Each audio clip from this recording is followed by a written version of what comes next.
Shalom, shalom. Once again, this is the Bread and Wine Podcast. Just like a pimp named Slickback, just like a Tribe Called Quest, you have got to say the entire thing. The Bread and Wine Podcast, Lechem Weyayin. With one of your hosts, Yahuah said, and to my right and your left is the other host, Caleb. Ben Yasharal. He don't say that anymore, but, you know, it's kind of a thing now. But anyway, this is the Bread and Wine Podcast, so we thank y'all for being here, and today's topic is what, Caleb? You tell me. Did you forget already? I mean, you the one that came up with it. Did you forget already? I thought you were going to be the one to actually bring it up this time since you came up with it. Yeah, I'll bring it up this time. Well, I brought it up, no, you're right. I'll bring it up this time. Yeah, I always bring it up. That's right. That is very true. I give you that one. So we're going to be talking about Antinomianism. You ever heard that term before? Yes, I have. And what is Antinomianism for the people that don't know? Anti-law. Nomi, if I'm not mistaken, is Greek for law or like ruling or statute or something like that. Nomos, yeah. So my Greek is not expert level. Mm-hmm. But yeah. So nomos is law. So anti, of course, even as an English speaker, you know what anti means. The opposite of that being pronomian or pronomos, meaning pro-law or for the law. So that's essentially pronomian, the distinction. Yeah. So just a quick cursory search about this. Oh, man. It says that Antinomianism, meaning against the law, originated around the 16th century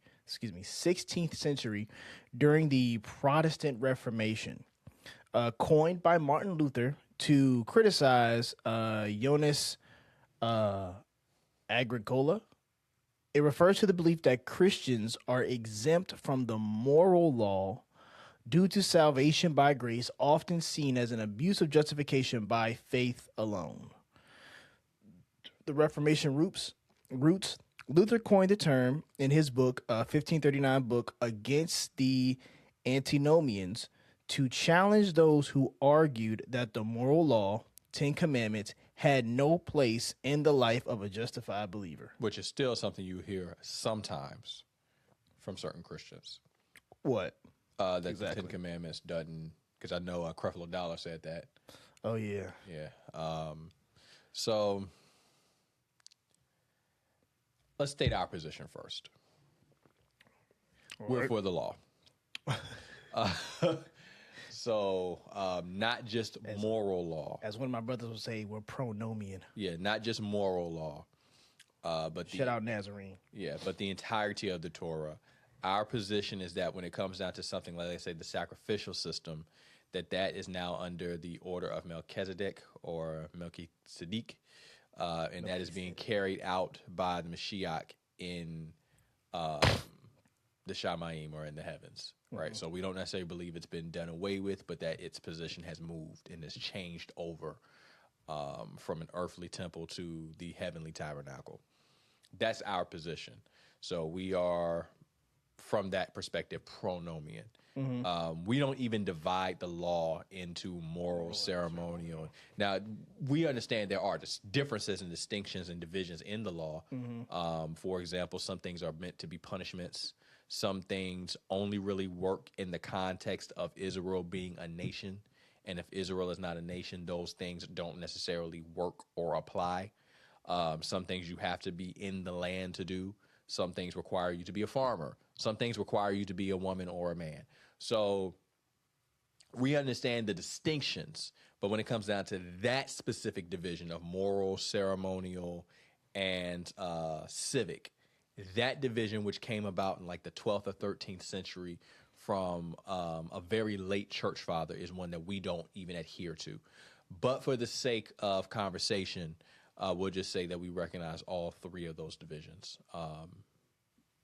in regards to how a lot of Christians, mostly educated Christians, will divide the law. I want to add one little caveat to this conversation. When you talk to different Christians, and I've said this in the past episodes, most of us who are coming into either the Hebrew walk or Hebrew roots or anything like that, we're coming out of a Protestant tradition. The reasons that Protestants do not keep the Torah versus, let's say, a Catholic Christian or an Orthodox Christian is different. They actually have two different explanations for why they don't keep Torah. We're not. So if you're coming from a Catholic tradition and you're listening, I wasn't taught that when I was a Christian. That's the reason why, because most of us are coming from Protestant. We're coming from a Baptist tradition. If you are from the South and you're black, you're basically a Baptist. I know some of us. Well, I was non-denominational because that's what I said for years until I learned that no, pretty much in the American South, non-denominational is basically a nice way of saying lukewarm Baptist. It's Baptist. So, a lot of the things that we deal with, we say is Christianity when it's actually Baptist tradition or maybe Methodist or Pentecostal or something like that. That's really what we're dealing with. Again, Catholics have a different tradition, different explanation for why they don't do certain things. But you can go ahead. Yeah. So,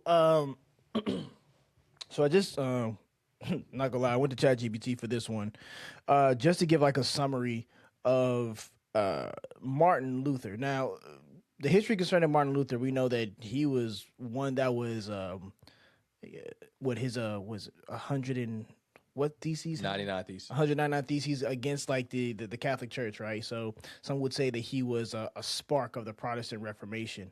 He basically started it. Right. He'll cut you out in a heartbeat. Go ahead.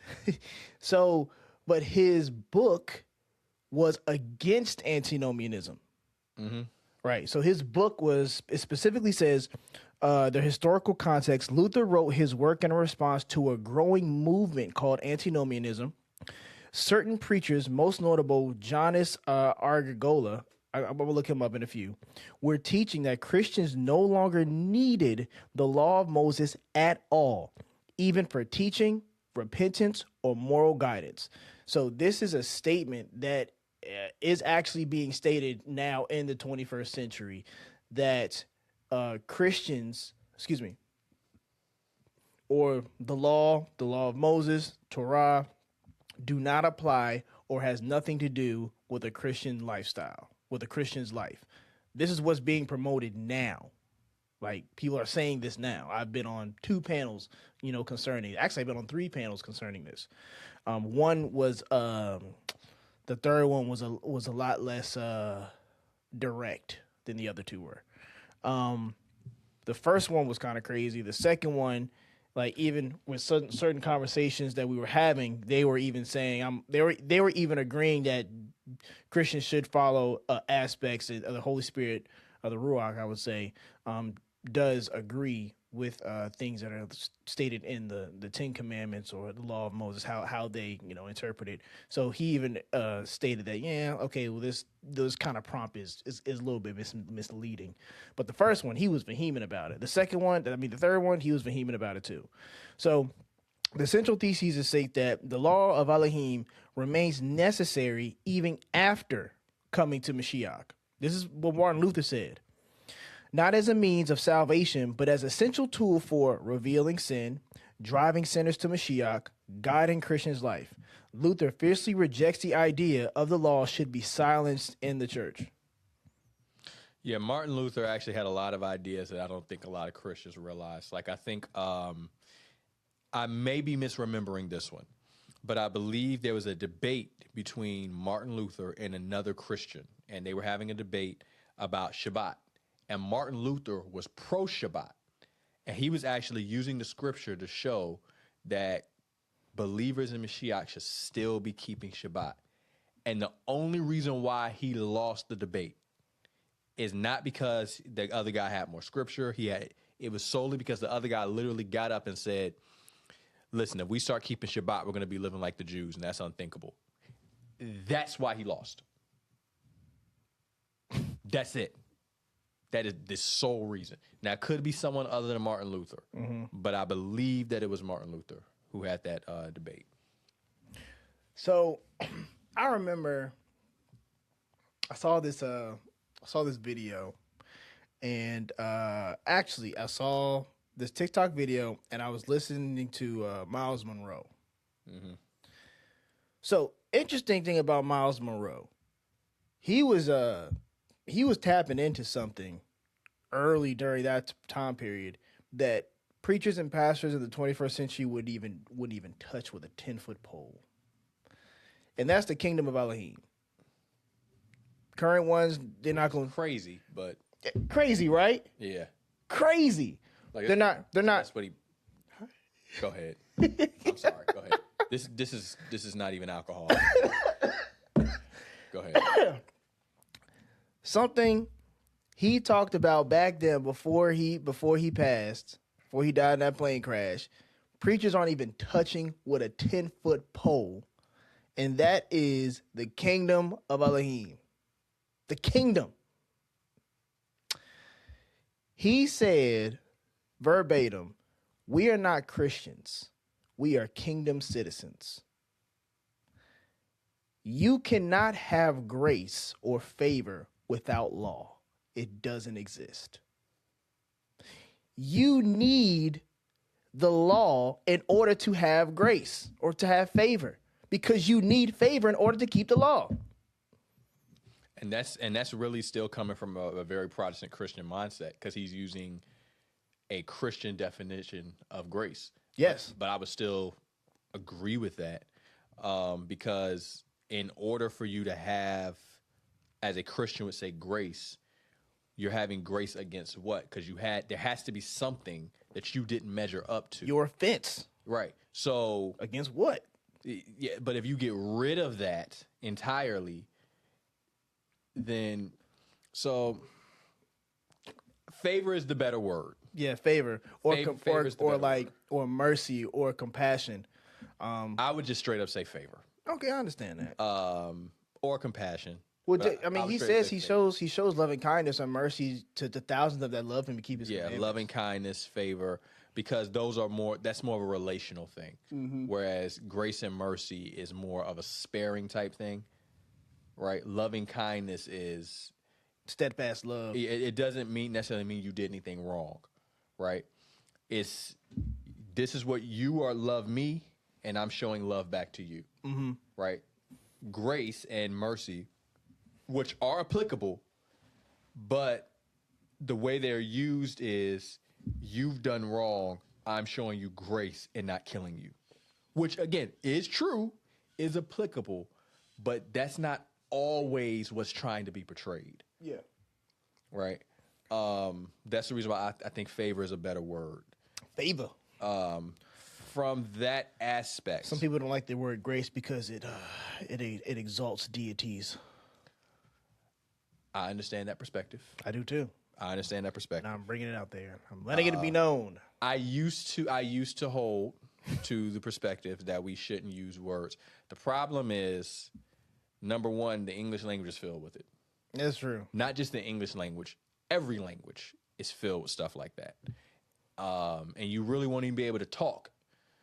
But the other issue that I realized is, I read the Septuagint and I started looking at some of these Greek words, and those are the same Greek words that people say we shouldn't say, and they're in the Septuagint. So if Second Temple Jews, who were some of the most strict people on planet Earth,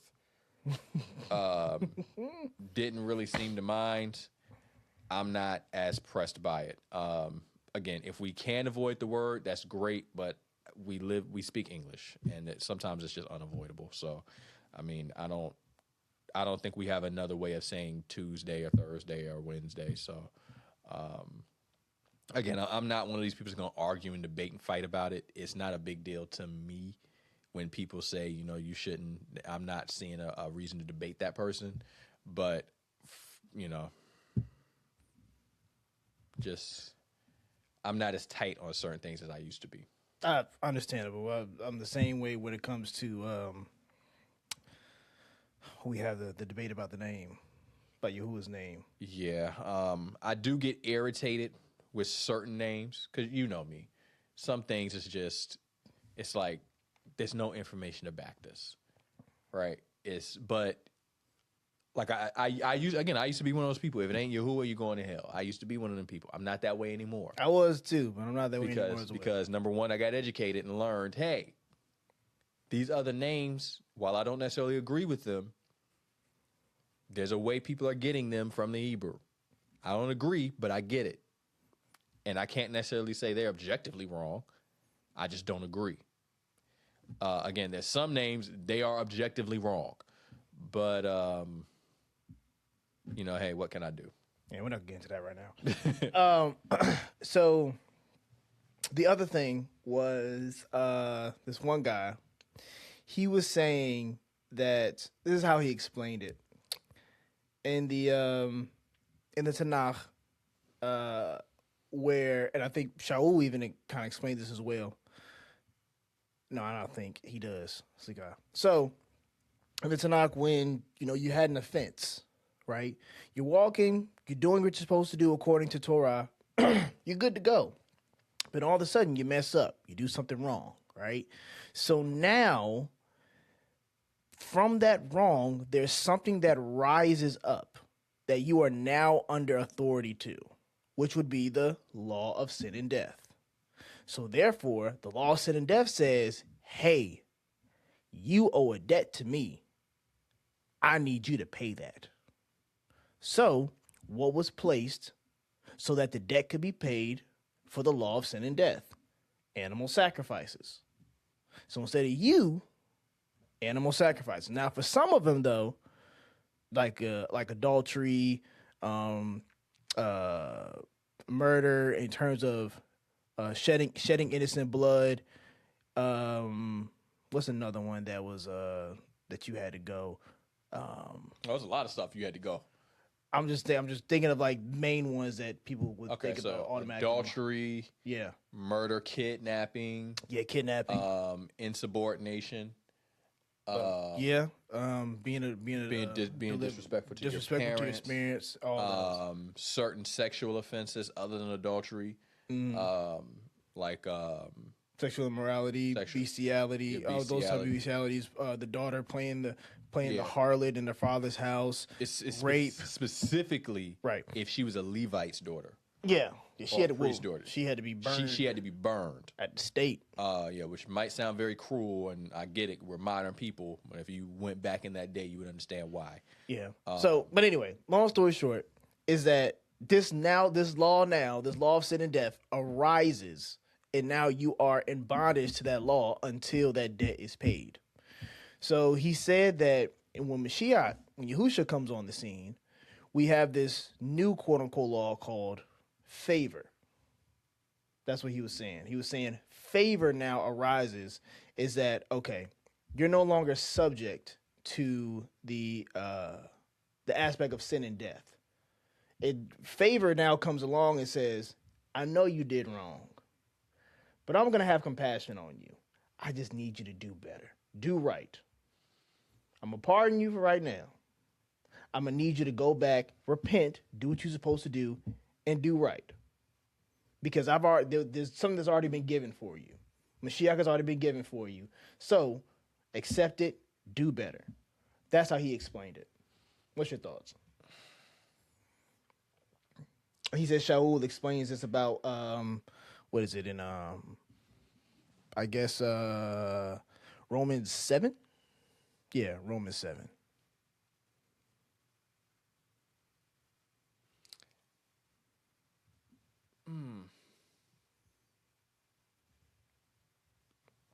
So the conflict for me with that explanation,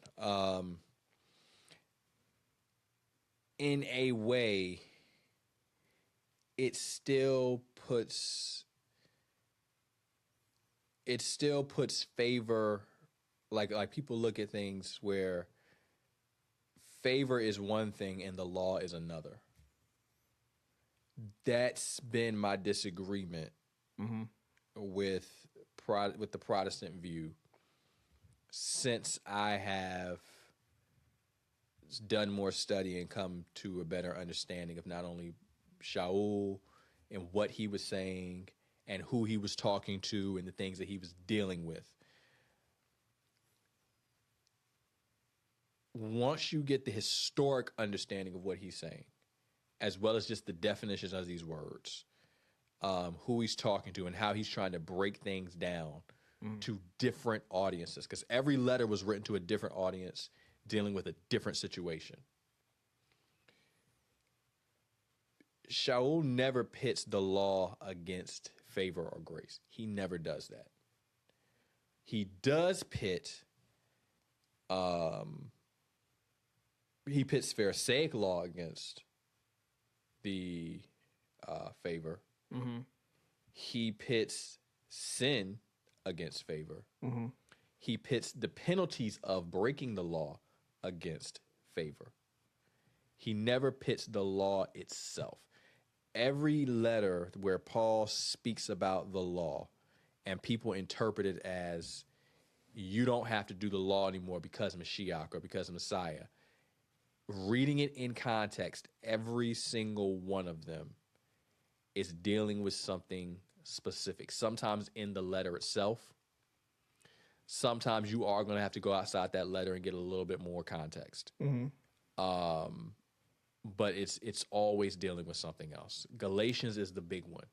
Galatians is specifically dealing with an issue where back in those days, to be justified with Elohim in the mindset of the Second Temple Jews, you had to become a Jew and join the covenant community the way they said do.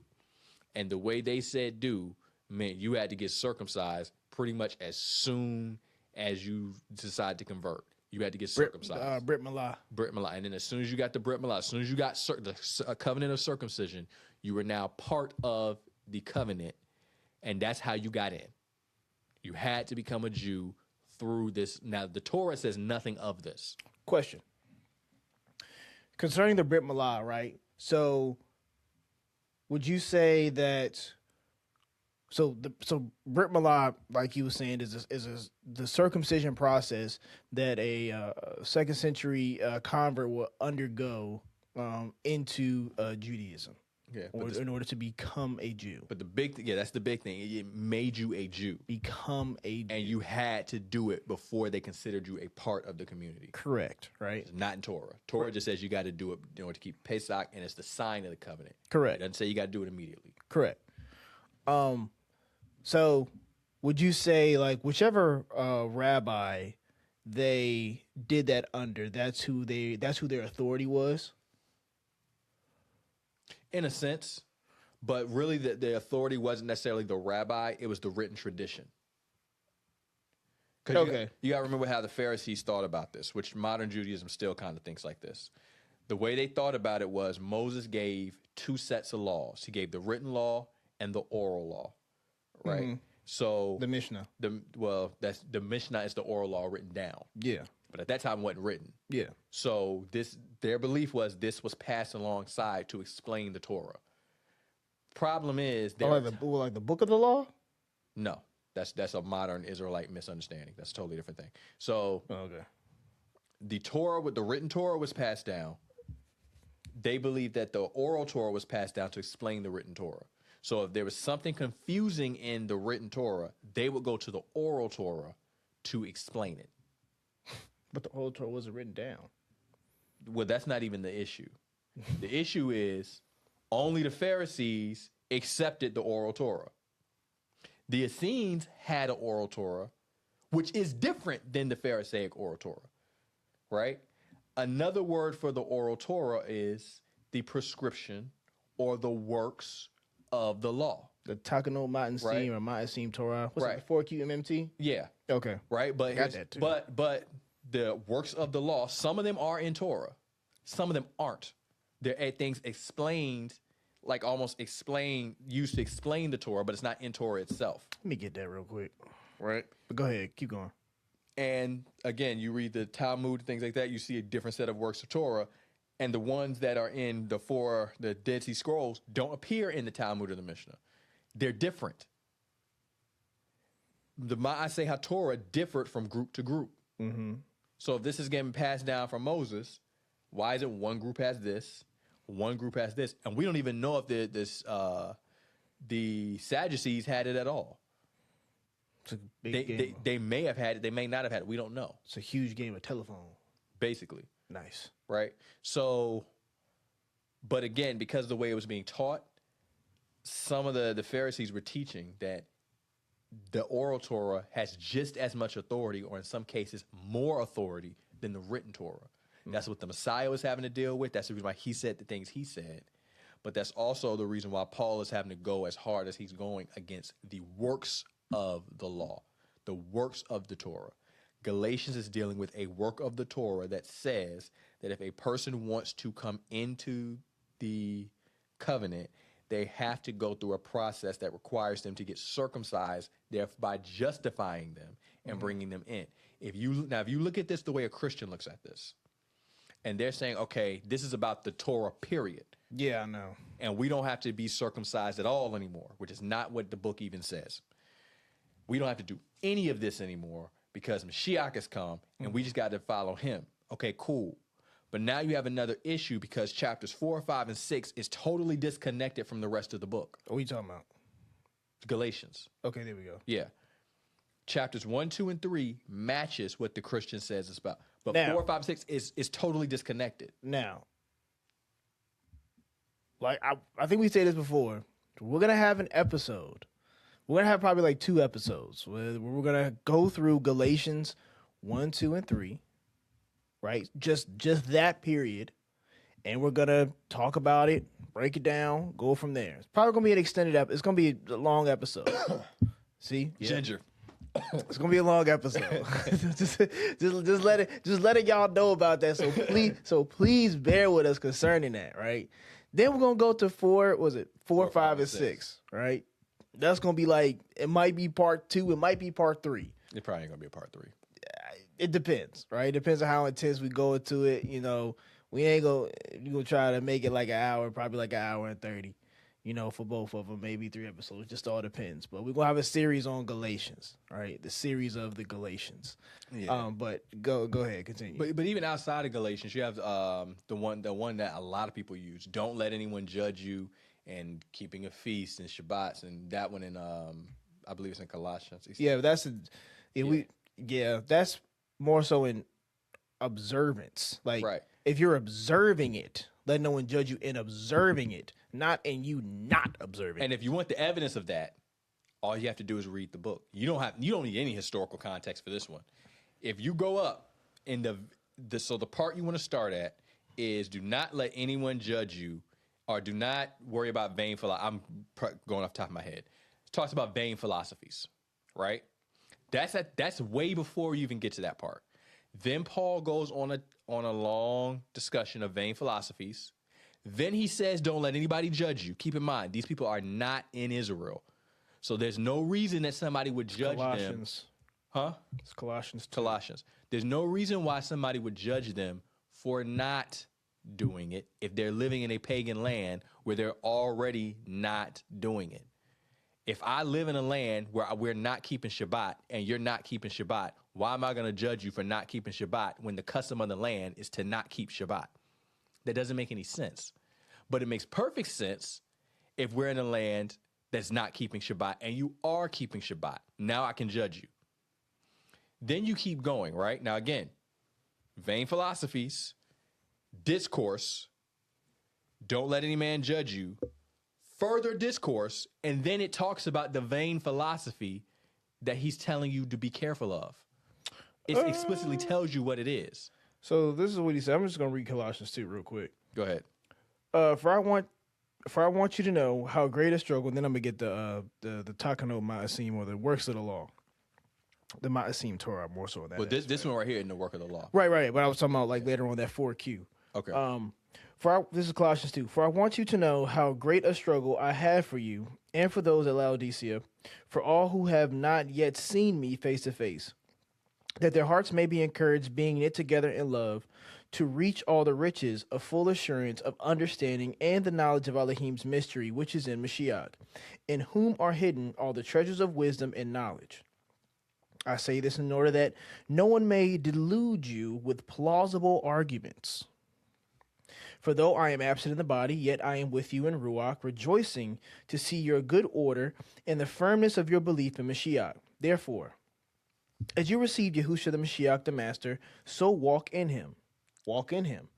Rooted and built up in him and established in the belief, just as you were taught, abounding in thanksgiving. See to it that no one takes you captive by philosophy, empty deceit, according to human tradition, according to the elemental ruachs of the world, and not according to Mashiach. Pause. Is Shabbat a keeping of human tradition according to the elemental spirits of the world? Do you know what elemental spirits of the world is actually referring to? It says another word is elementary principles. Well, okay, elementary principles would be a little different, but still. Let me see who's We're looking in the underlying Greek. I would go with the Peshetta. Okay, look at Beshetta too. Yeah, hold on. Because if it's elemental spirits, that's a very specific thing. That was verse. Beware lest any man strip you by philosophy and by vain deceit, according to the teachings of men and according to the principles of the world. Another word says according to the rudiments of the world. Okay. But just keep reading from there. And not according to Mashiach. For in him, the whole fullness of deity or divineness dwells bodily. And you have been filled in him, who is the head of all rule and authority. In him you were also circumcised with a circumcision made not with hands, by putting off of the flesh, body of the flesh, by the circumcision of Mashiach. That's what I was asking about, like the when you get circumcised on a particular someone like a particular rabbi, somebody converts you, like you come under their authority of that sort of circumcision, because I was asking to seeing that order of circumcision. Right. So the order of circumcision now is under Mashiach, basically. Yeah. That's where I was kind of getting to. Okay, got you. That's what I was getting to. Because he's our rabbi. Having been buried with him in baptism, or immersion, in which you were also raised with him through belief in the powerful working of Elohim, who raised him from the dead. And you, who were dead in your trespasses and the uncircumcision of your heart, Elohim made all alive together with him, having forgiven us of our trespasses, forgiving us all of our trespasses, by canceling the record of debt that stood against us with its legal demands. That's what he was saying. Death. That's what he was saying. The law said it, death rises up and says, hey, you owe me this. Yeah. I need this. Debt was created. Yeah. This he set aside, nailing it to the cross, which is not the law of Moses in terms of keeping of the commandments and the Shabbat and the 10 Commandments. It's the debt that was created because of breaking it. You're supposed to die. Death. That's what nailed. Death. Colossians was nailed. Colossians is literally telling you is not the entirety of the law of Moses given at Mount Sinai. It's the debt that was created for breaking the law. Right. He disarmed the rulers and authorities and put them to open shame by triumphing over them in him. Now, some people have stated that this is concerning the demonic powers or the principalities, the spiritual forces. Right. And then some other people say, well, this is concerning the Pharisees as well. Like the religious leaders of that time. I've heard that as well. I don't understand how they got that. Read that again. Okay. By canceling the record of debt that stood against us with his legal demands, he set this aside, nailing it to the cross or the stake. He disarmed the rulers and authorities and put them to open shame by triumphing over them in him. No, because that, first of all, again, he's talking to the Colossians, right? This one right here is not dealing with any works of the law or anything like that. He's talking to the Colossians. So he's speaking of spiritual matters. He's speaking of spiritual matters, but not only that, he would be speaking of spiritual matters that pertains to them. Now, the question would be, since they were Colossians and technically they were not part of Israel, why would he be saying the Torah? So the only explanation for that would be these would have to be people who, let's say, a large percentage of them were other lost tribes, right? That's why he would be making that. But they still wouldn't be necessarily under the Pharisaic order because the lost tribes, they had their own, I don't want to say ways of doing things, but a lot of the Pharisees and Sadducees, a lot of that stuff was centered in Jerusalem, right? They would go teaching outside of Jerusalem. Yes, absolutely. They had their schools outside of Jerusalem, but you also had what was called Hellenistic Judaism. Yeah, Hellenistic Jews. Which was its own way of thinking and its own way of understanding things that was not connected, not strongly connected to the Pharisees or the Sadducees or the Essenes. So, yeah, but no, but even if he was taught, well, again, so you have a large percentage that's there, then you also would have converts who would also make a great deal of people in there. So, no. The other reason why is because in Paul's letters where he typically talks about the rulers and the authorities and the powers, he's talking about spiritual powers. Yeah, he talks about that specifically in Ephesians. Yeah, so that doesn't fit. Yeah. So let me read that again. We're gonna put this nail all the way down by canceling the record of debt. Matter of fact, I'm gonna start at verse 13.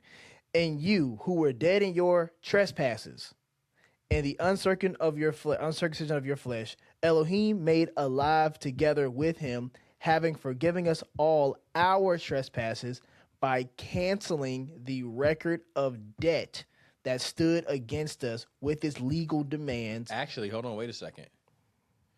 With this legal, so he technically doesn't say that is the law of Moses at all there, because the nations themselves also are in debt.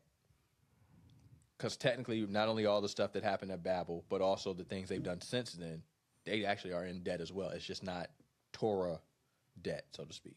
Yeah, well, yeah, I would have to agree because doesn't he say concerning Amalek that the sin of the Amalekites has not yet reached its fullness? Well, that was with Abraham, and that's.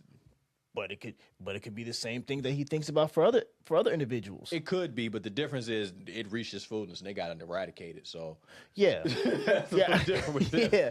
But I know it's a little different, but it still shows that there is a record. Yeah, I agree with you there. There's definitely a record. Yeah. So the canceling of sin, well, obviously for Israelites, and that would apply again what I'm saying with the mix. So there was definitely some lost tribes there. That is undeniable. But there also would have to be some sort of Gentile, because if he's talking about the powers and the authorities and it's putting them to shame, there has to be Gentiles there as well, right? So because in terms of what Deuteronomy says, yeah. So it's not 32. So everybody has some sort of debt they got to pay. It's just for a different reason. The Israelites specifically because of violations of Torah, Psalms 82, and the Gentiles specifically because of them following their gods and their Elohim. They have also done things generally that they just weren't supposed to be doing. Unknowingly. Unknowingly or unknowingly. Yeah, very true. Yeah. So, everybody's in debt. Everybody in debt. Everybody's supposed to die. So, so he disarmed the rulers and authorities and put them to open shame by triumphing over them in him. Therefore, let no one pass judgment on you in questions of food and drink or with regard to a festival or a new moon or a Sabbath. These are a shadow of things to come, but the substance belongs to Mashiach. Pause. They're a shadow of things to come, correct? Let me read another version. No, just yes or no. They're a shadow of things to come? That's what he says. Okay. So they were a shadow of things to come when they were given initially, right? And then Mashiach came and died and ascended, and then Paul wrote Colossians. And there's still a shadow of things to come. So if they were a shadow of things to come in the past, and they were a shadow of things to come when Colossians was written, why is it that them being a shadow of things to come, you still had to keep them, but now there's still a shadow of things to come, but now we don't have to keep them? I don't know. You got to ask somebody else that. Because they were always a shadow of things to come, and that has changed because the things ain't came yet. But it says the substance belongs to Mashiach. Right, but it belonged to him when it was given. Right, but it just wasn't revealed. It just wasn't revealed. But the revelation of something doesn't change the meaning or any of that. Let me see what substance is. This is the body. Soma.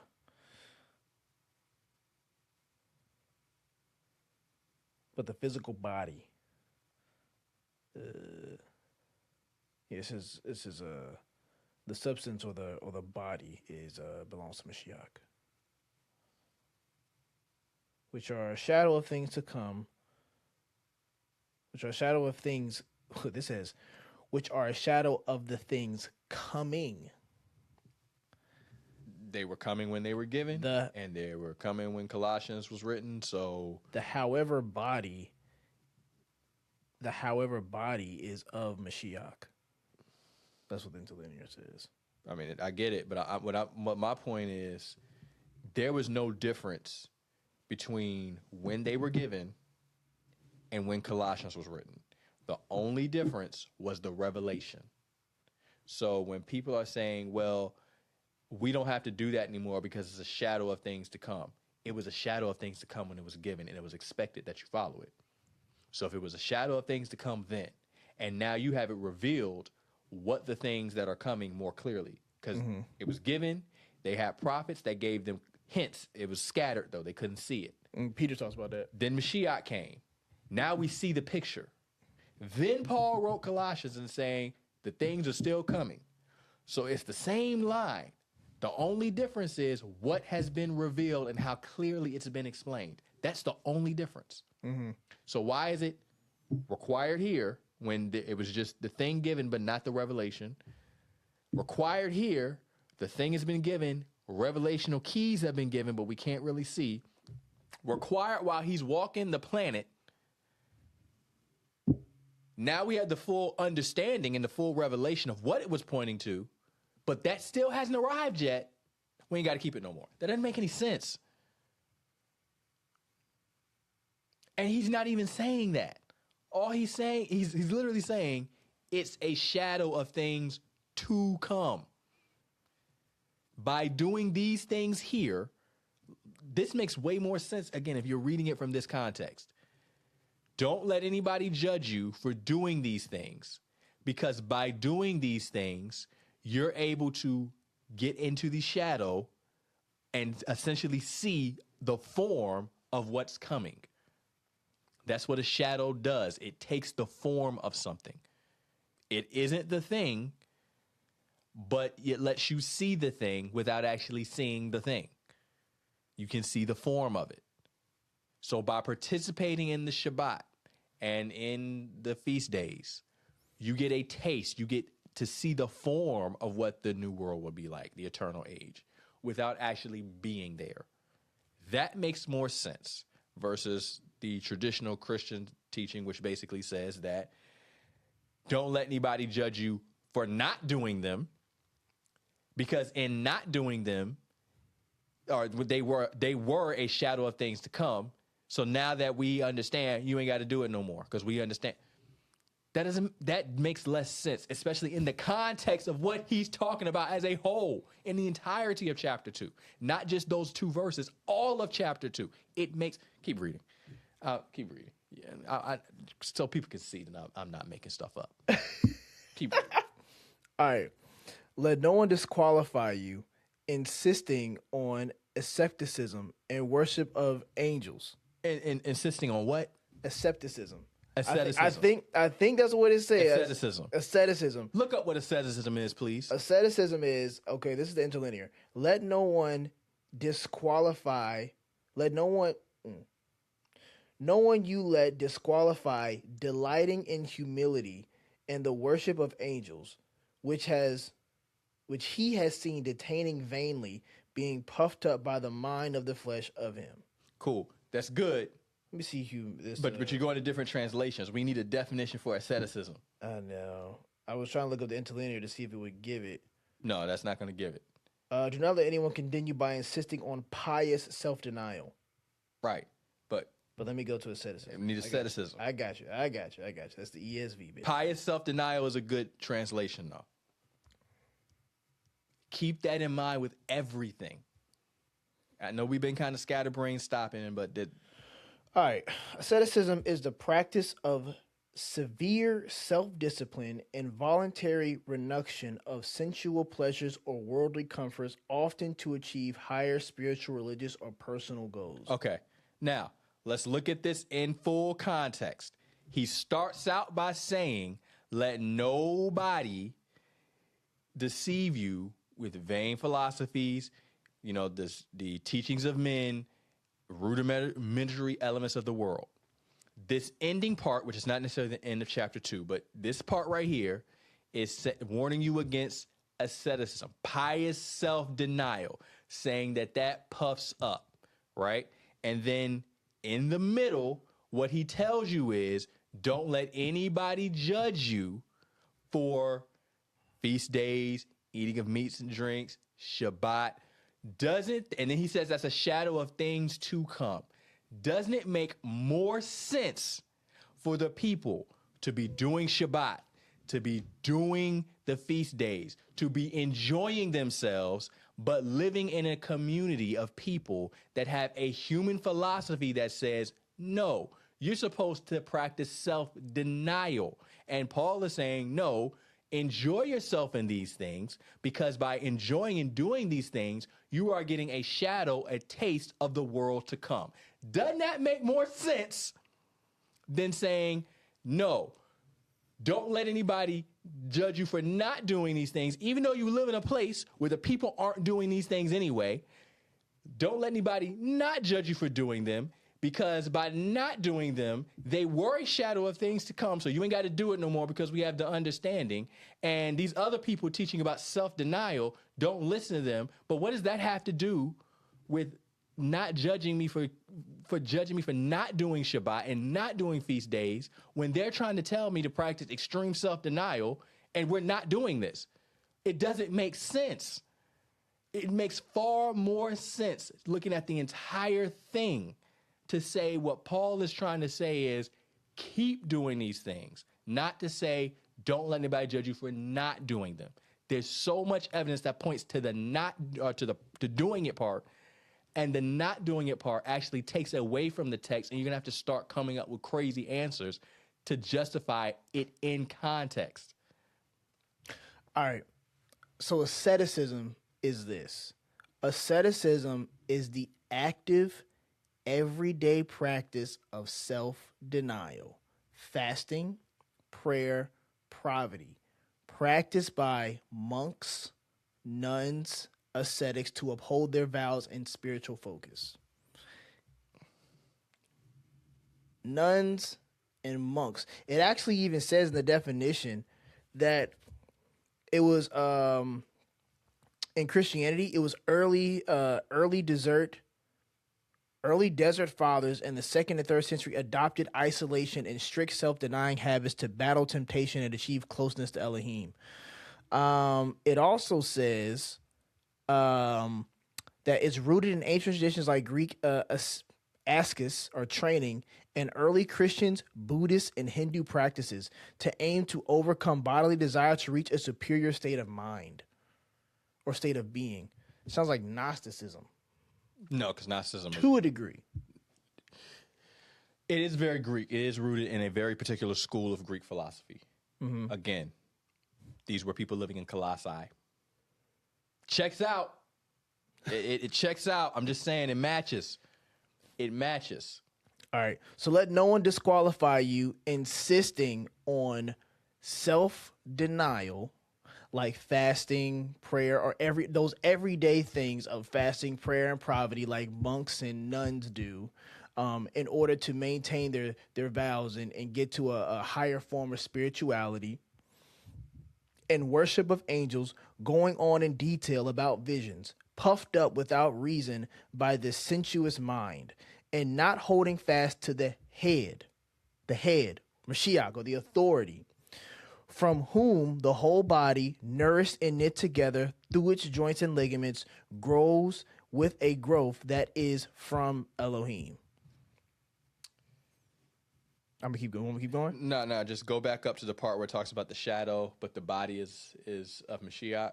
Therefore, let no one pass judgment on you in questions of food and drink, or with regard to a festival or a new moon or a Shabbat. These are a shadow of things to come, but the substance or the body belongs to Mashiach. I just want to remind everybody that the Shabbat and the feast days, with the exception of Yom HaKippurim, are generally celebratory. You cannot do the aesthetic lifestyle, not aesthetic, but I'm saying it wrong, but you get the point. Asceticism. Yeah, that you can't do that lifestyle and keep these things, because these are celebrations. These are celebratory in how you keep them. You can't really balance the two. There's also the connection of worship to angels, so that's something else that I think you all should research on your own. But yeah, just looking at Colossians, it doesn't make sense the way a traditional Christian would read it objectively. Just looking at it. Again, you ain't got to believe me. Go pick it up. Colossians chapter 2. Read the whole letter, but specifically chapter 2, read it in its context. Go ahead. Verse 20. If with Mashiach you died to the elemental spirits of the world, why, as if you were still alive in the world, do you submit to regulations? Do not handle, do not taste, do not touch, referring to the things that are to perish as they are used according to the human precepts and teachings? He's not talking about Pharisees, y'all. He's not talking about he's not dealing with people that are dealing with the Pharisees. Well, I take that back. He's not talking about the law of Moses. They might have been dealing with some Pharisaic traditions when you're dealing with the lost tribes that were there, but the people that were coming, they weren't dealing with that. They were dealing with the Greek ideologies and the Greek philosophies that were surrounding them. But he's not talking about the law of Moses. He's definitely not dealing with the law of Moses. They're talking about worshiping angels. Because he definitely says in verse 23, these have indeed an appearance of wisdom and promoting self-made religion and asceticism and severity to the body, but they are of no value in stopping the indulgence of the flesh. Like he's not talking about. He ain't talking about Torah. He ain't talking about Moses. He's not talking about that at all. He is not anywhere. He ain't talking about Torah. He is not talking about Torah in this one. He is dealing with things that the people in Colossae were dealing with. That's crazy. Greek philosophies. That's what crazy. he's talking about. But he is telling you to keep the Shabbat. He's telling you to keep the feast days. He's saying he's showing the value in what they are and what they represent and what they're pointing towards. So, like I said, it makes sense if he's letting you know, hey, let no one judge you in these things. Because why are they judging you with this? Because they're telling you should abstain from pleasures. You should be in poverty. You should be fasting and in prayer constantly. This asceticism, right? What else did he say? Self-made religion, severity to the body. These things have nothing to do with Torah that was given from Yahuah to Israel. It has nothing to do with it. It's just Greek philosophy, philosophical thought. That's all it is. Self-made religion. You can't say the law of Moses is a self-made religion when it was given by Yahuah. You can't say it's what? Human precepts and teachings? Mashiach even says, Isaiah prophesied rightly about you that you teach, what? You teach the doctrines of men like, what does he say exactly? These people worship me with their mouth, but the heart is far from me, and they teach men doctrines as the precepts of men. So you're basically taking human doctrines and saying, this is how you're supposed to do it. This is how you're supposed to worship Elohim, but that's not what he desires. So, but yeah, that's Matthew 15. I think Mark 7 as well. Yeah. Yeah. But anyway, let me go to this works of the law, this 4Q MMT. All right, works of the law, 4Q MMT, Dead Sea Scrolls. Now, these are okay, so there are parts in here that kind of breaks off. So if you hear me like pause, that means it's broken off. Now, these are some of our rulings.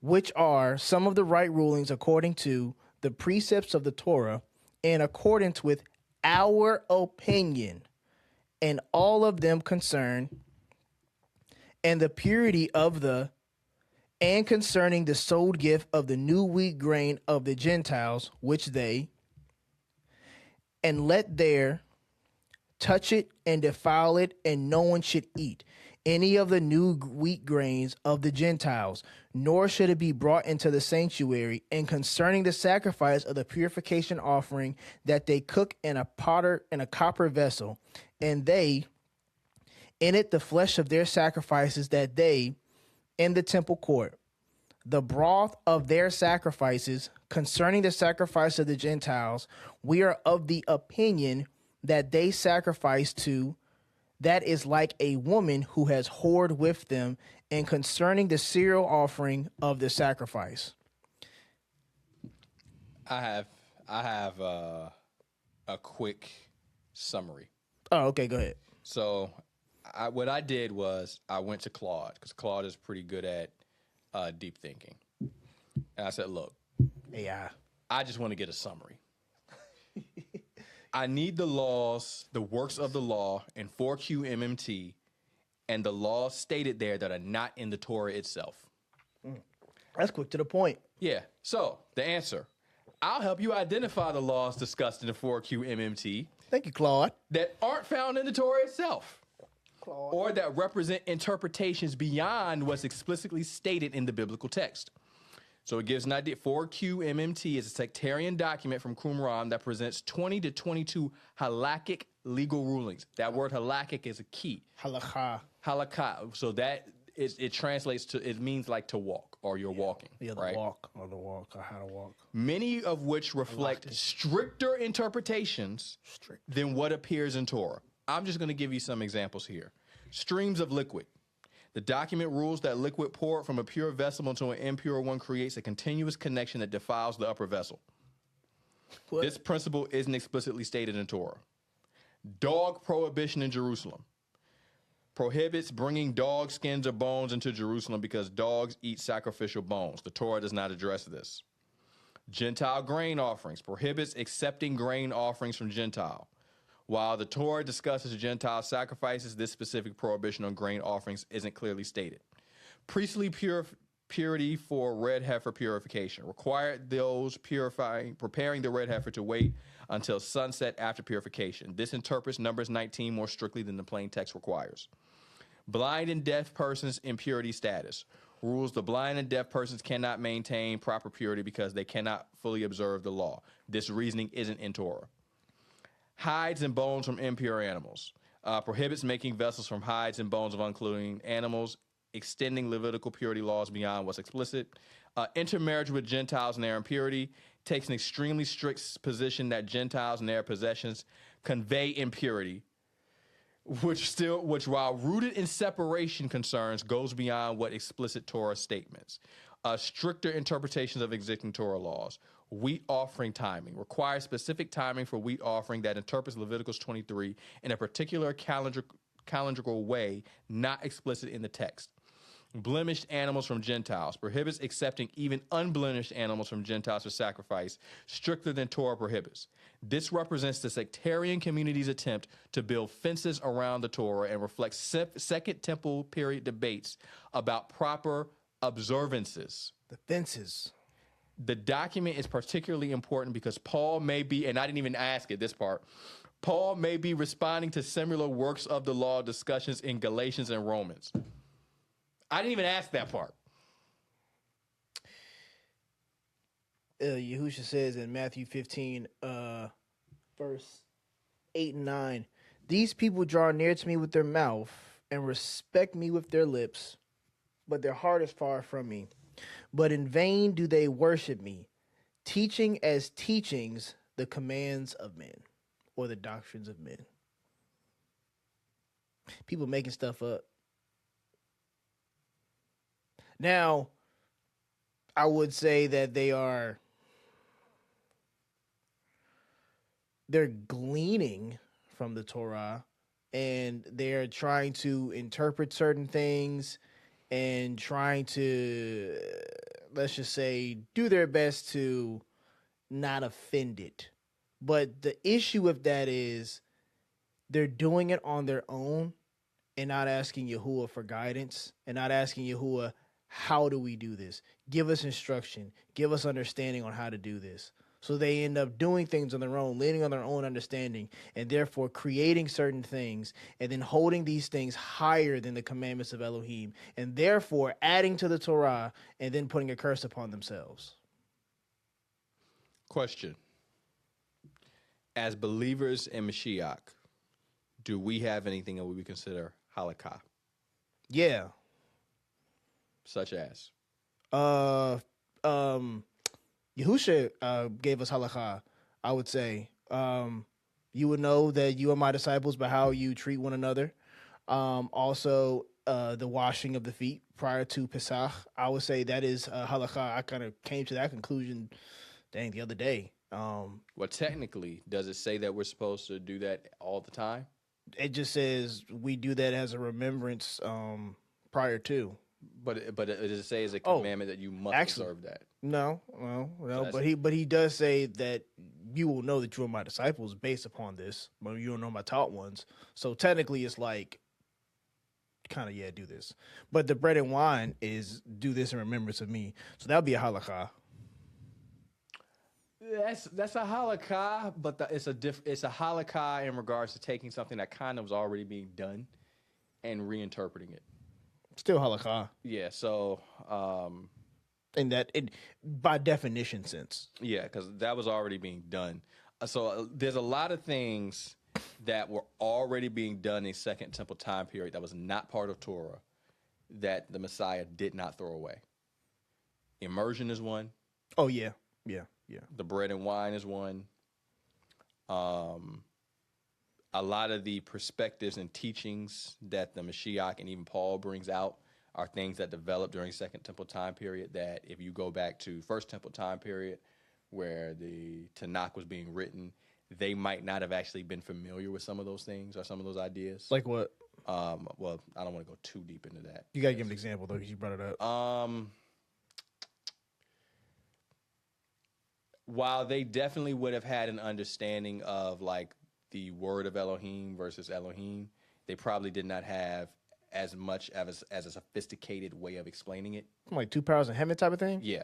Okay. They definitely would have understood that, but the level of sophistication that they probably didn't have that level of sophistication. All the details and all the details and you know, okay, he created the world through him. They probably didn't have that kind of sophistication. Like I said, they definitely had an understanding because certain things are written in the Tanakh that clearly shows it. Everything was created by the word of his mouth. So there's certain things that clearly show it. By the heavens and earth, by the heavens and earth was formed by his word. But like certain things you see in the New Testament, I don't think they would have had that level of sophistication in terms of how it was divided and split. Some of that definitely. I mean, Shaul kind of brings that out. Yeah, some of that definitely was. All things were made through him, and nothing was made. Yeah, some of that definitely came about more clearly during Second Temple time period because they had more time to just sit and read the text. Yeah. So they were able to pull things out and see things, and observe things. And it was by the word of his mouth all things were created. So it's things like that where during that time period they might have had some understanding of it. Like if a Jew during the time of the Mashiach the heavens and earth were made, and an Israelite during the time of, let's say, Hezekiah were to have a conversation, the Israelite during the time of Hezekiah absolutely would have been able to follow what the Pharisee was saying. But they were probably like, okay, didn't think of it like that. Okay, that's another way to look at it. It would be something like that. Mm-hmm. It's a lot of things probably weren't as well developed. Mm-hmm. I know some people might get a little offended by that, but I mean, it's just is what it is. Yeah, I mean, it's I'm pretty sure there was things during the time of Moses that David understood that during the time of Moses. For one, I would say one huge example is, you know what, this is probably not even relatable, but I guess it's like something that we see in the Tanakh. Well, actually, that we kind of don't see in the Tanakh to a degree. we kind of see something that kind of alludes to it, but not to a degree that is brought out in the Baruch Hadashah. So we can tell that there was something that happened. Yeah. Demon possession. That's a big one, yeah. Because they definitely didn't have there was definitely demon possession that was going on back then, but you don't see it explained the same way in the I would say like the one thing myself is like Shaul, King Shaul, when he was like tormented by an evil ruach, but it didn't want to like, he didn't have like convulsions and throwing him into the fire and drowning him in the water. He just had no shalom. He was just bugging out. He was bugging out. He was like probably a form of schizophrenia. Possibly. Yeah, it's possible. He he definitely went crazy to some degree. So yeah, that's what I'm saying. There's things in the Tanakh that you see. They clearly had understandings, but during that Second Temple time period, they just had other ways of explaining things. And then you also got to remember they had more contact with much foreign people. So they had an expanded vocabulary. So again, it doesn't mean that they borrowed stuff from them, but they just had because I've been dealing with this people and this people and this people, I can explain things in a different way now that maybe I couldn't explain before. Right? So, I gotta get on that. We was just talking about halakha. Yeah. So because of all that, he didn't throw a lot of that stuff away, right? A lot of things that's developed, a lot of these new not new understandings, but new ways of explaining things. He didn't throw that away. He didn't throw all that away. So a lot of that came into the Messianic or Hebrew or even Christian belief system as a form of halakha. It's not in the Tanakh, or at least not in the Tanakh in the way it's being used by us. So yeah, we have halakha as well. The difference is our halakha come from Mashiach. We're not making it up as we go. Correct. At least we're not trying to. Yeah. I will say that we do have certain things that different congregations would have like certain rules or regulations that they do create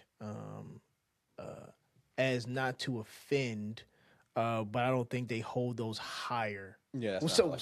Some don't. Some don't. That's not halakha though. Oh, okay, it's not halakha. No, because if you just have a rule that's in place, just let's say, hey, this is how we do this. That's not necessarily the same as halakha, which is like, this is how we're walking this out. So, an example would be, like in some assemblies during certain feast days, they'll wear certain colors. Right, like they might wear a white. That's not halakha though. That's not halakha. That's just their tradition. Yeah, this is what they do. Yeah. Right. Versus, let's say, hey, we observe the Torah. When we observe the Torah, we specifically observe it this way. This is something we are doing. We believe this is how it should be walked out. That's halakha. Okay, understandable. Yeah. So I'm going to. So the start of this was the whole antinomian thing, right? And then we kind of got into We've been talking. we started about antinomian, but we were still showing in terms of what Colossians talks about and the brief summary of concerning Galatians that Torah is still applicable. It is still applicable, because even Paul says that. Matter of fact, I'm just gonna do this. I'm just gonna read. Stop talking. All right. I'm gonna start Romans. I'm gonna read all of Romans 6, and then after that, I'm be done, and then go from there. What then shall we say? Shall we continue in sin and let favor or grace increase? Let it not be. Absolutely not. No. How shall we, who died to sin, still live in it? That don't make sense. Or do you not know that as many of us that were immersed or baptized into Mashiach Yahusha, we were immersed into his death? We were therefore buried with him through the immersion into death, that as Mashiach was raised from the dead by the esteem of the Father, so also we should walk. We should walk in the newness of life. For if we have come to be grown together in the likeness of his death, we shall also be of the resurrection. Knowing this, that our old man was impaled with him, so that the body of sin might be rendered powerless, to serve sin no longer. For he who has died has been made right from sin. And if we died with Mashiach, we believe that we shall also live with him. Knowing that Mashiach, having been raised from the dead, dies no more, death no longer rules over him. For in that he died to sin once for all, but in that he lives to Elohim. So you also reckon yourselves to be dead indeed to sin, but alive to Elohim in Mashiach Yahusha our Master. What does this mean? Therefore, do not let sin reign in your mortal bodies to obey its desires.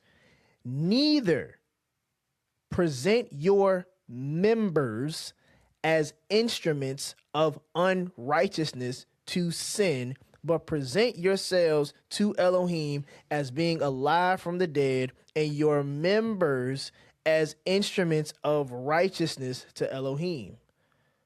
For sin shall not rule over you, for you are not under the law, but under favor. This is what under the law means. What then? What do we do now? Since we're not, slaves to sin. We not let sin rule in our bodies, but we are under favor now. What then do we do? Shall we sin because we are not under the law, but under favor? Absolutely not. Let it not be. Don't you know that who you present yourselves servants to for obedience, you are servants to the one who you obey, whether of sin to death or of obedience to righteousness. Obedience to what? Let's see. But thanks to Elohim that you were servants of sin. Be glad to Yahuah that you were servants of sin. Yet you obeyed from the heart that form of teaching which you were entrusted. You obeyed from your heart. You wanted to do sin and you did it. you was in there. You was doing it, and you were glad that you was doing it too. And having been set free from sin, you became servants of righteousness. But you know what? Look what Paul says. I'm gonna speak as a man because of the weakness of your flesh. Basically, I'm gonna talk to you in a human form. I'm gonna talk to you at a lower level, right? I'm gonna just make this plain and simple to you. For even as you did present your members as servants of uncleanliness and of lawlessness, resulting in lawlessness, so now present your members as servants of righteousness, resulting in set apartness. What's the opposite of lawlessness? Lawfulness. Okay. For when you were servants of sin, you were free from righteousness. Yeah. When you was out here Doing whatever you were doing. knucking and bucking, That's like, okay. Yeah. you weren't doing no righteousness in that. You was apart from that. You was free from that. You had liberty from that, from the righteousness, because you was out here wilding and profiling. We all was. Go ahead. I speak of myself. All right. So for when you were servants of sin, you were free from righteousness. So what fruit thereof were you having then, over to which you are now ashamed? For the end of therefore is death. What fruit were we producing when we was out here in lawlessness, wilding and doing all these things? We were producing death. That's the fruit we were doing. Lawlessness, unrighteousness, sin is producing death. That's the fruit that came from that. But now, having been set free from sin and having become a servants of Elohim, you have fruit resulting in set apartness. And the end is everlasting life. For the wages of sin is death, but the favorable gift of Elohim is everlasting life in Mashiach Yahusha, our master. I'll just give a little bit of commentary on thought, and then we'll close out. So, I mentioned at the beginning our position. Again, our position is that Galatians is speaking about getting into the covenant, not that Galatians is speaking of the law itself. And it is pitting the Second Temple understanding of the Pharisees and maybe even the Sadducees. We don't have a lot of writings from them, so we don't know. Against how people who believe in Mashiach believe non-Israelites would get in, and really anybody would get in for us, which is belief in Mashiach. But once you're in the house, once you're in the covenant, there has to be something expected of you now that you're in. This was the understanding of Israelites, not even just Jews, Israelites during that time period. The reason why Israelites kept the law and were so vehemently, so like determined in it, is because they understood that as part of the covenant, that was their responsibility. A lot of Protestant Christians, when they hear and have conversations with people who believe in keeping the Torah, they believe that they use the terminology that somebody is trying to earn their way into heaven, essentially. Paul never addresses such an idea because such an idea didn't exist in his day. Paul is dealing with, again, either issues that were popping up in the Greek world, like in Colossians, or issues that the Yahudim were trying to push on. Because remember, a lot of the Pharisees, when a person came into the Mashiach, they were a Pharisee, they stayed a Pharisee. Paul was a Pharisee until the day he died. He just put away a lot of those teachings. But the people that followed Mashiach, they stayed whatever they were. Wasn't there a couple of them that were zealots? Mm-hmm. A zealot was not just a random name. That was a sect that was very militant. The zealots would be like the pro-black people today. That's a zealot, right? That's basically what they were. Except instead of being for African Americans, they're for Second Temple Jews. That was a zealot. All right. So that's what they're dealing with. And again, a lot of that is either getting into the covenant with the Second Temple Judaism and the works of the Torah, or it's the Gentiles who are coming into this, but they're coming with whatever the Greek philosophical teaching of the day is. Christianity evolved. All faiths have evolved. That's not a bad thing to evolve and change because the world changes and the beliefs, as we just discussed, will have to pick up new terminology, might have to explain things in new ways to deal with the world that they live in, right? That's going to be a constant thing, right?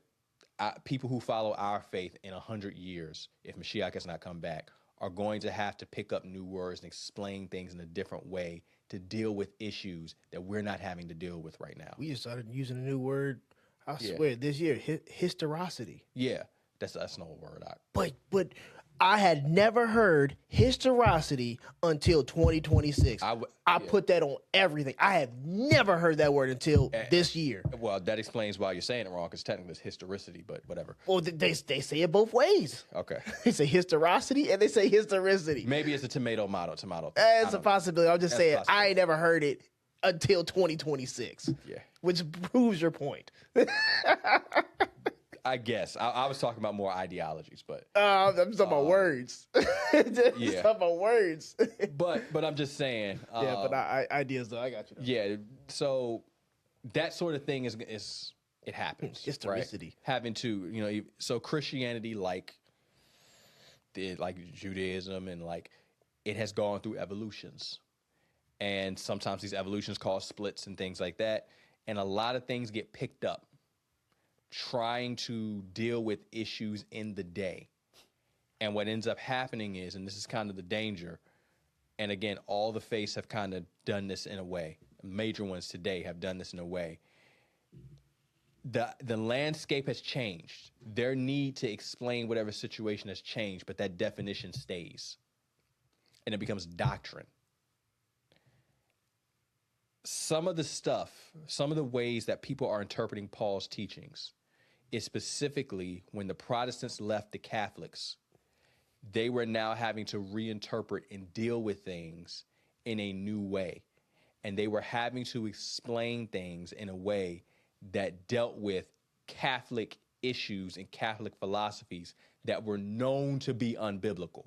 Protestant Reformation. The problem is that they did what's called an anachronism. They took what they were dealing with in their day and they superimposed it on what Paul was saying. Mm-hmm. Right? Oh, that's what he was dealing with. That's not what he was dealing with. Oh, the Catholic Church. Paul was not dealing with Israelites and Jews trying to earn their salvation. They believed that as a member of the covenant, which for the record, they were right in this belief, they have obligations. Now, my question to Protestant Christians, because again, you all are the ones with this view. If you are saying that the law is done, you are not subject to it, cool. What is your obligation in the covenant? If you're going to say just the moral law, say faith, right? Well, you can't say faith because that's what gets you in. They say that's what's going to maintain you in it too. No, that's faith. Faith is what gets you in, and it's going to maintain you in there too. It don't. The text literally never says that. Grace, right? They're going to say grace. Grace maintains you in there. It never says that.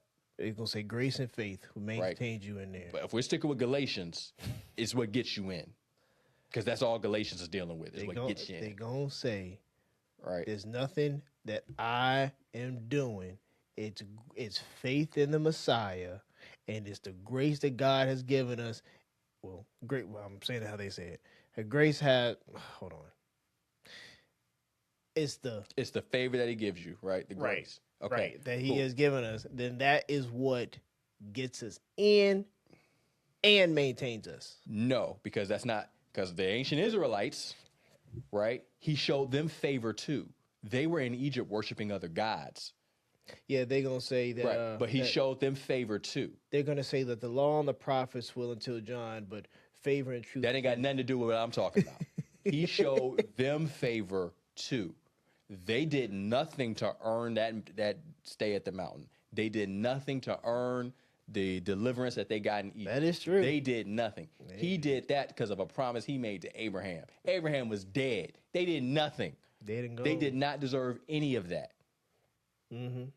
So Joseph's bones was there, not right? Abraham's. Yeah, they had to bring Joseph's bones, which is Abraham's great grandson, and his bones. He was dead. They didn't do anything to deserve that. Nothing. No, that was a great grandson. That would have been his great grandson. Yeah, great grandson. Yeah. So that's even worse. The point is, what they're trying to say, again, it applies to the Tanakh, right? And the reason why they didn't get into the land was why? Because of a lack of faith. So they didn't get into the land because of a lack of faith. Mm-hmm. Right. So you get into the covenant because of faith. All right. Now that you're in the covenant, there were laws that they had when they got in the land. The faith is why you kept the laws. Yeah, because it has to be mixed with it. Yeah. So because it says that it wasn't mixed. Again, Catholics ain't got no problem with this. They all about works. Now it's the question is just what works are you doing? But they ain't got no problem with works. If you're going to say that you are in this covenant through the Messiah, what is expected of you? There has to be works. James says it. There has to be works. You got to do something. You can't just say, oh, it's just faith. It's faith. Huh? James throws that out in the garbage. You can't use that. What are you doing actively that shows your faith in Mashiach? Well, I'm doing the moral law. Okay, cool. You're doing the moral law. Where do you find the moral law? I'm keeping the faith. Right, but where do you find the moral law? They gonna say I'm keeping the faith. That's not a good answer. I'm asking you, where do you find it? And you can't really use any of the New Testament letters because they keep pointing you back to the Old Testament. So you can't say that. Paul is giving, when Paul says, yeah, it's we don't do this and we don't do this and we don't. He's speaking very broadly, right? The word fornication is a very broad word. It's not just one specific thing. It's a very broad word that encompasses a lot of things. Very true. So if you want to know what fornication specifically is, you actually have to go back to Torah and see what it says fornication is, or what things sexually are wrong, because fornication is broad. Yeah, you got to tell me what is that's my issue with Protestant Christianity. Now I want to end on this. We're not just here to dog Christians. I can't speak for you. I think that most. I ain't dogging Christians. I'm dogging people that say that the 10 Commandments have nothing to do with a Christian's lifestyle when that don't make no kind of sense. I'm dogging the point in the argument. Oh, you know what? I'll take it back. I'm not dogging people. I'm dogging the doctrine that the people are promoting. Yeah, I believe that a lot of Christians, at least the ones who do debates, do have a heart for the Father. I just think that they're very much caught up in a lot of the doctrines and teachings of modern day Christianity, Protestant Christianity.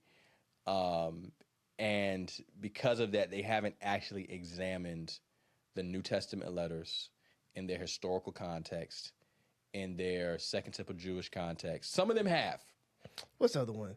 I think someone told me works of the law means sacrifice. Will be sacrifices as well. No. So, here's the ironic part. No, but if you look at the word for worship in the Tanakh oftentimes is connected to sacrifice. That's not all it is. Oh yeah, that's a vet. Yeah. That's not all. No, that's the word for worshipers.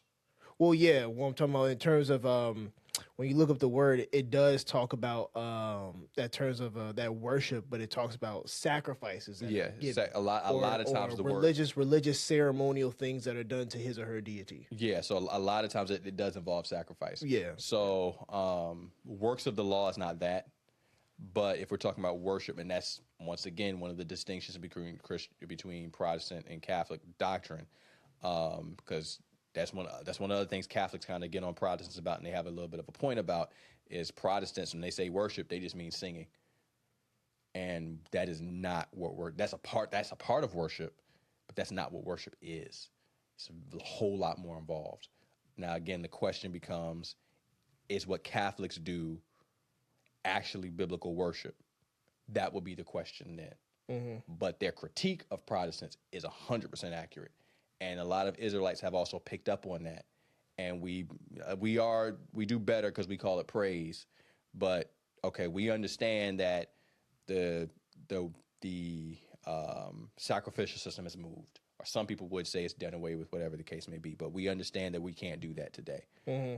But what do we do? We offer the bull slaughterings of our lips.